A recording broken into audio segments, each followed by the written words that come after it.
Topsom, Maine is located about 25 miles north of Portland, Maine, and is the home of Fort Howland, the home of Stockbridge Howland, an important place in early Sabbatarian Adventism.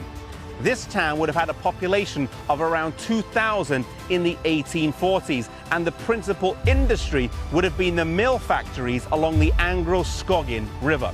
Stockbridge was a close friend of James and Ellen White during the early years of their marriage, and they would spend a lot of time in his house, today located on 7 Elm Street, also living there for some time.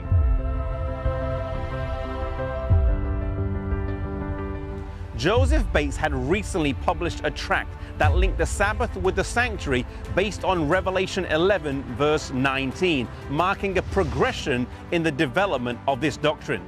It was shortly after this, in April of 1847, when in this house behind me, Ellen White had her Sabbath halo vision. She saw the 10 Commandments of God inside the Ark of the Covenant with a special halo of light around them. This marked the Sabbath as being present truth, for they saw Jesus before the ark in the most holy place. Shortly after this, James White published a tract that crystallized the views of the founders of Adventism, entitled A Word to the Little Flock. In October of 1847, the Howlands invited the Whites to move in with them, and they moved into the upstairs floor of the house. James White got a job nearby hauling stone for the railroads, as well as cutting wood for 50 cents a day. This was barely enough to live on, but he would still use much of the money to publish tracts to share with people. The sacrifice of these early pioneers is remarkable, considering the poverty that they were living in. Topsom, Maine is also the location of one of the 6 Sabbath conferences of 1848 in the Howland home. It was after this conference that the Whites realized they could not travel with Henry everywhere due to the busy schedule. He thus spent the next several years living with the Howlands, and it wasn't until his parents moved to Rochester, New York, that he moved back with them. Such were the sacrifices that they made early on due to the busy traveling and speaking life that they had. During the fall of 1863, the Whites would return to New England and spend some time in the Howland home. It was good to be back with old friends that they shared so many happy memories with from almost 20 years prior. The work that had started here had progressed a lot. The church was now officially organized, had publishing houses, and believers were growing all over the country.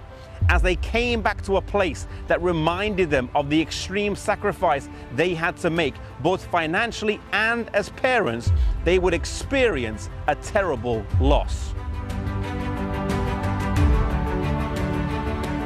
Henry was assisting in the completion of the 1863 prophetic chart by gluing them onto the cloth back, when in the process of doing this, he contracted a cold which turned into pneumonia, resulting in a sudden death.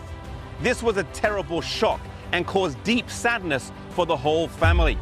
His funeral was held just down the road in the Baptist church here, but his final resting place would be in Battle Creek.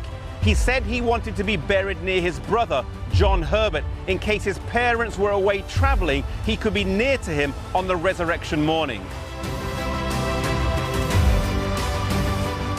Shortly after the death of Henry, Ellen White would publish this book, An Appeal to Youth, which included some of her letters to her children.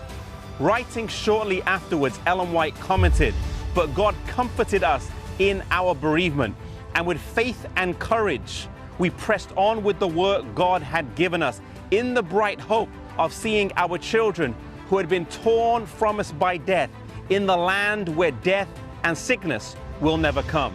If you have experienced a similar loss in your life, I pray that you may find comfort as well.